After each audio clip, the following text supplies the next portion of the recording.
So deciding on market value. The first thing you go to is the comps. Hopefully you'll have enough comps in your local neighborhood or the surrounding neighborhoods that you can basically see who has sold recently and for what prices, and then just compare them to yours. See if the square footage is the same, bedroom, bathroom counts, pools, solar, things like that. Now that makes it easy if there is enough local data. That's not always the case. In the last couple of years, there's been a lot of, low inventory, which means there has not been a sale in your neighborhood recent enough to really say what your home would be worth compared to that one. So then you got to start going to outside neighborhoods, which is fine.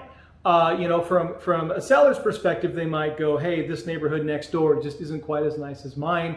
And sometimes you'd be right. Sometimes you're just being a little, I'm not sure what the word is, but just, you think yours is better than the others, which is fine.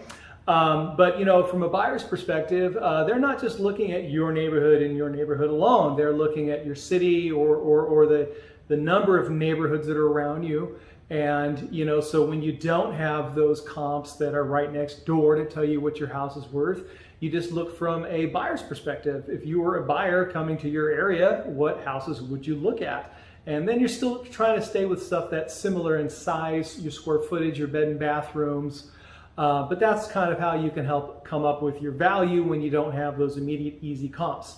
Now, condition obviously needs to be taken into account. If you are comparing your house to, modern kitchens and bathrooms that have granite or, other updated features, new cabinets, etc., and you still have the 1990s, the square white tiles, you have to consider that. You might have the cleanest white tiles from 1990, but they're still from 1990. And people like the modern, in the early 2000s, you could get away with, only being outdated by 10 years. But now that we're in the 2020s, modern matters. And, nobody wants to have to remodel their home just before sale. So what you kind of have to do, if you're not up for that, is you have to discount your house accordingly. You have to be able to give a buyer a reason to buy your house that is outdated, even though it's a lovely home. It needs to be, thought of as being outdated, and you have to compensate accordingly. And then, of course, there's the market to take into consideration in the COVID era, where inventory was extremely down and the buyer activity was off the charts.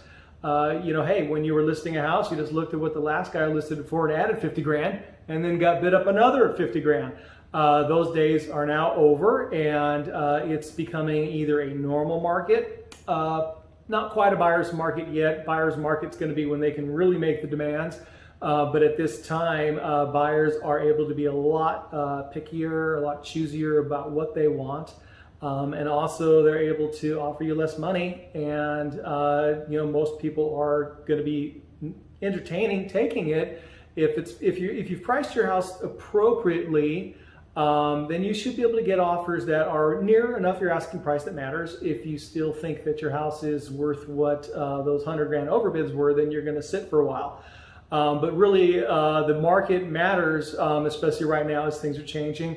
It's very important that you price your home where people are going to be willing to pay you that value or are going to at least get near your value.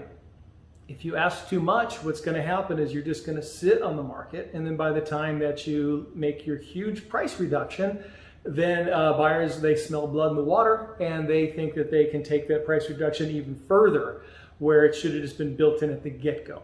Underpricing a home, not really so much of a problem. Obviously, if you severely underprice a home, someone's going to get a great deal. But if you slightly underprice a home, pretty much the way the market is in Southern California, there's so many people that they will have multiple people looking at your house, and then you have a little bit of a competition.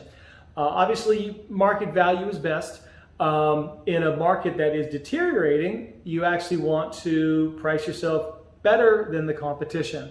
You don't want to give your house away, but if you've got 5 other houses for sale that are all nearby you and are all similar, do you want to price yours higher than them? Probably not, because unless you just have a knockout house, you're just going to sit in the market like the rest of them. So when you have competition, that's good competition in the sense that they are very comparable to yours. Well then, hey, it's best to be in front of the competition, which means pricing your house with a bit of an incentive to a buyer to come to you first before those other 5 That way you are not sitting on the market for the months that it will take them to sell their houses. If you want to talk to me about selling or buying a home in the Chino Hills and surrounding areas, reach out to me at my website, danmcgirr.com.